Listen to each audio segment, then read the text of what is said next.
Yoon. Yeosu from the Korean community.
over there. These are the host committee of this event.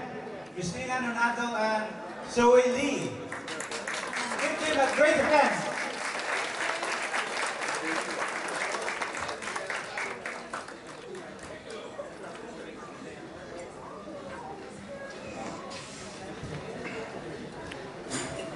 Once again, it's my pleasure to introduce Mr. Nonato, a political consultant, liaison for the Interfaith event and the event organizer.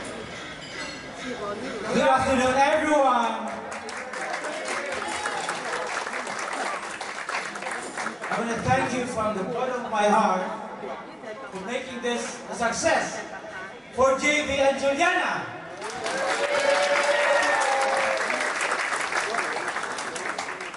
I now declare I'm running for governor.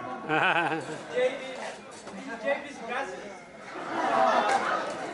JB, I'm sorry, I'm not taking your place, but I'm here committed to support you 100%. Thank you. Ni hao. This event would not be possible without the Interfaith chairman, my good friend, my mentor, Bishop Porter.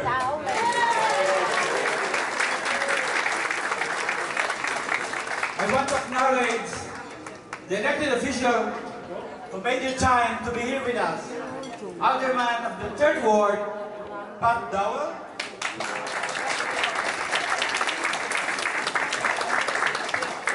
Alderman of the 17th Ward, David Moore.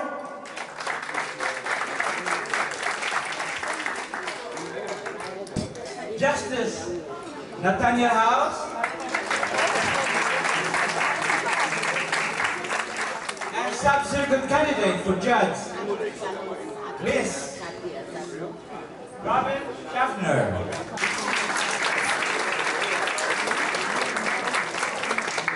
And I want to thank also the Civil Association who are here to grace the event for JB.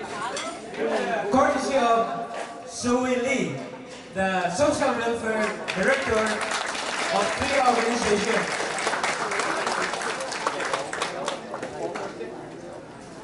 There's a lot of doubt from a lot of people that I cannot make this event for JB. But I thank God for being there for me. It's a tough one for me this year. February 27 this year, I survived a carjacking. A gun put a carjacker put a gun in my head. And he said, "Get out or I'll blow your head." But God stopped the trigger man to pull the trigger. On March 20, I have a routine checkup. And the doctor said, "Ray, you better have a procedure." Right now I have a pacemaker installed last June 8 because he said, "Ray, you will drop dead anytime soon." On June 8, I had the procedure, but 2 days before that, my mom died. I have to take it.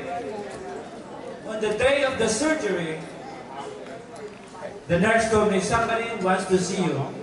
That was 1 o'clock in the afternoon, 3 hours after the procedure. And when the door opened, it was Bishop Porter.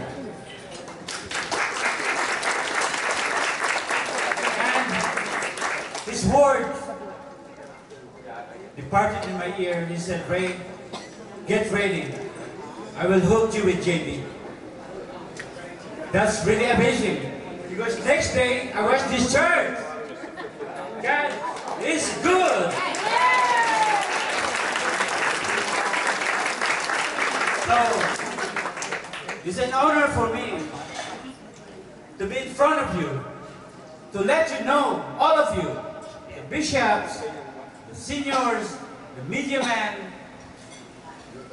that I could believe in JB. He is our next governor, and I'm praying hard to make it happen. Hope you do too, right? So I'm glad that you all come here, and I want to thank you from the bottom of my heart. And now I'm going to present the two wonderful ladies and Mr. Kumar, who will introduce our next Lieutenant Governor, Juliana Stratton.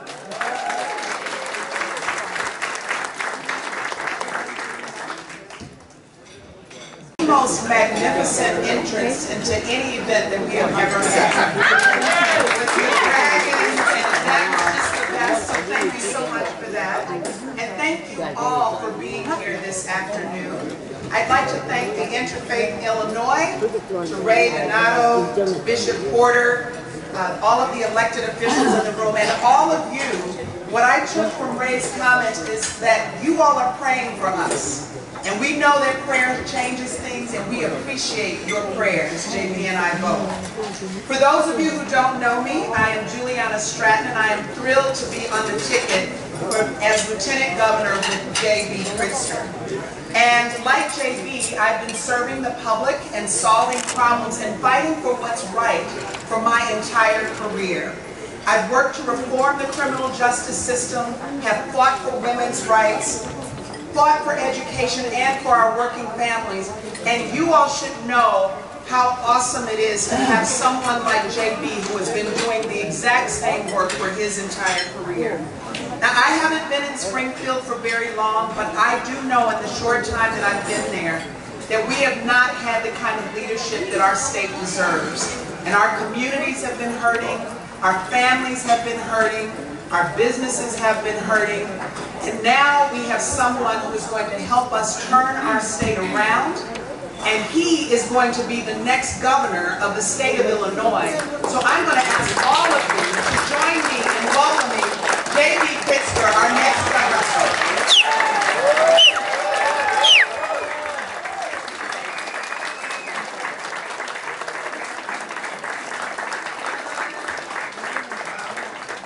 Thank you very much. Thank you, everybody. Please sit down. And I'm really so grateful to be here. And I want to make a couple of thank yous. First of all, during this campaign, I very much respect you and honor you, and I'm so pleased to be in this fight with you.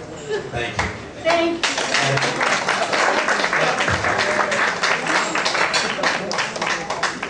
Thank you. And to Bishop Porter, who has become my friend during this campaign, and I must say, we have, let's step over here so I can look at you.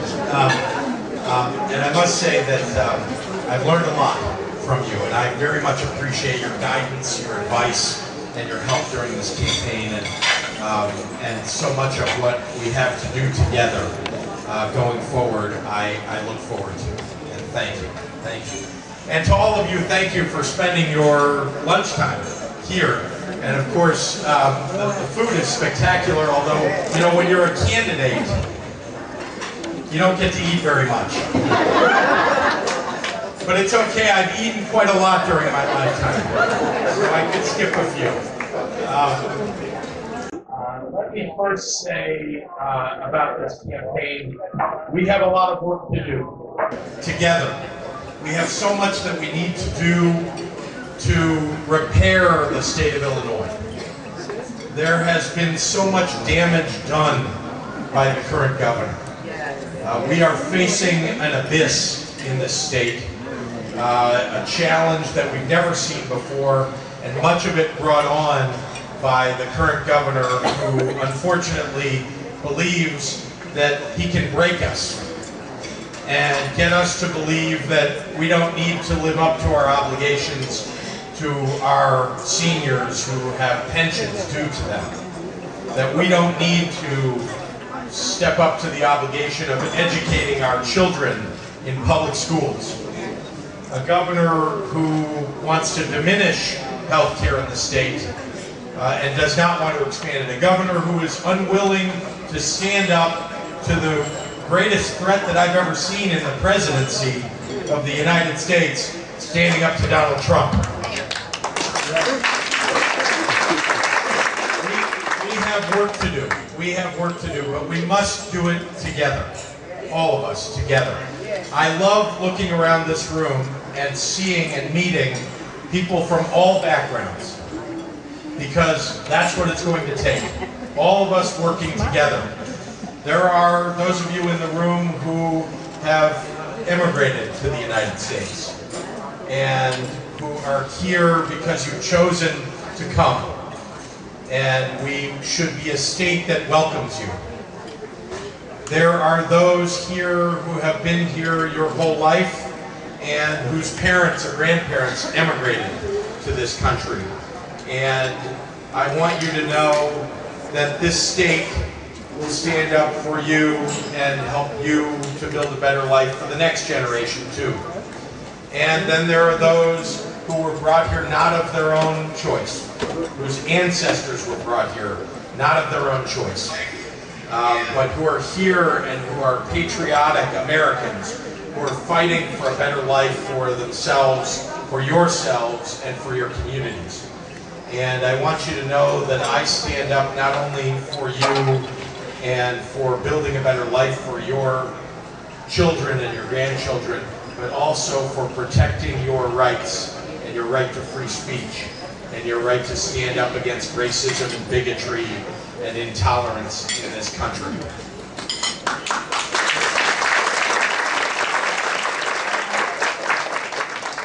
You know, there's something important in this idea of being a welcoming state that I want to emphasize to all of you. You may remember that back in 2015, the governor of Illinois said he doesn't want any Syrian refugees to come to the state of Illinois. Now remember, these are refugees. People who are fleeing oppression, fleeing death from another country. He said he doesn't want any in this state. And all the while in the state of Pennsylvania, the governor of that state went to the airport to greet the Syrian refugees that were coming to his state to say, welcome, please join our family in Pennsylvania. We should be doing that here in the state of Illinois. We should welcome everyone to this state. Well, heck, we're a state that's losing population. We want more people to come to the state of Illinois. We want to be a state that people want to come to and build a life in. And we should have a state that people, when they get here, have the ability to create a life for themselves and for their children and for their grandchildren. I will be a governor who will stand up for everyone in this room to build that kind of future, to create opportunity for your children and grandchildren, and to have a job, to have health care available to you, and have an education system that allows you and your children and your grandchildren to get and make a better life for yourself. Now, thank you.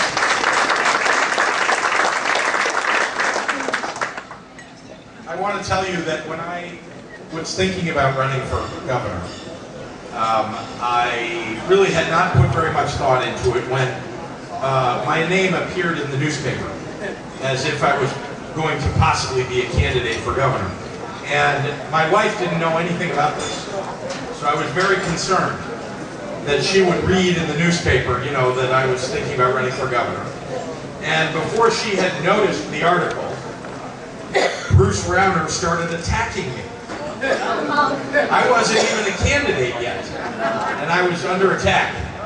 And so I thought, uh-oh, now my wife's going to know. And I have no idea what she's going to say. So I texted her the article about this attack on me by Bruce Rauner. And the first text, and I waited, and I was very concerned. What is my wife going to say? And the first text I got back was a text saying, oh, he must be pretty afraid of you if he's already attacking you. So I thought, well, that's a pretty good response. Maybe my wife is okay with this, but still, I don't know what she's thinking. But then she texted me a second text, and it said, we will crush him like the roach that he is. Wow. I love my wife. I think you'll love her even more. And you might even want her to be governor of the state. But the truth is, we have a fight ahead. And I need all of you to stand with me. Yes, we have a primary to win here, of course, and I need all of you to help me win that primary. But I am preparing for the battle beyond the primary, because we must.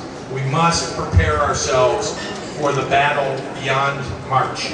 And that's the battle against not just Bruce Browner, but the battle against the Koch brothers' right-wing network.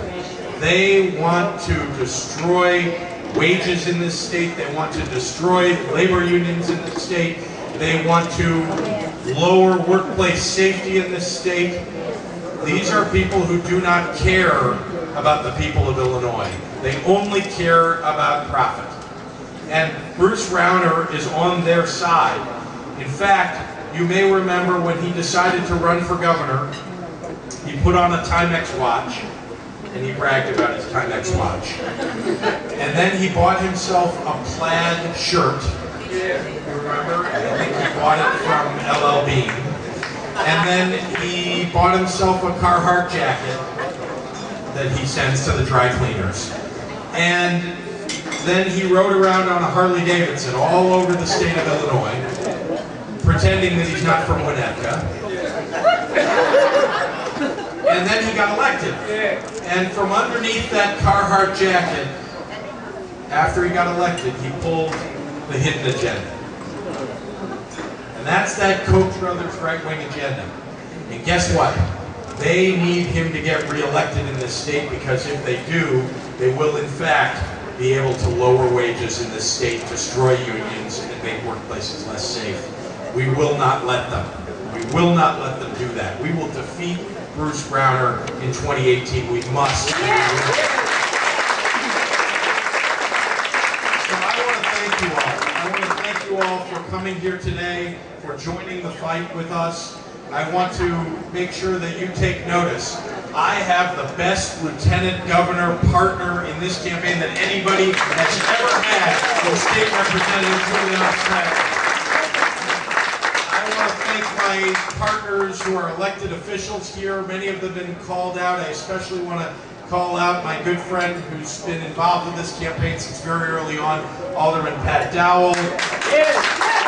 Alderman David Moore, thank you very much. And I want you to know that as we go forward together in partnership in this campaign, we will stand in solidarity. I will stand with you on the issues that I know are most important to the communities that are in this room. And I hope you will look to me and look at me as someone who will be a champion on your behalf. Thank you all very much, and enjoy the rest of your day.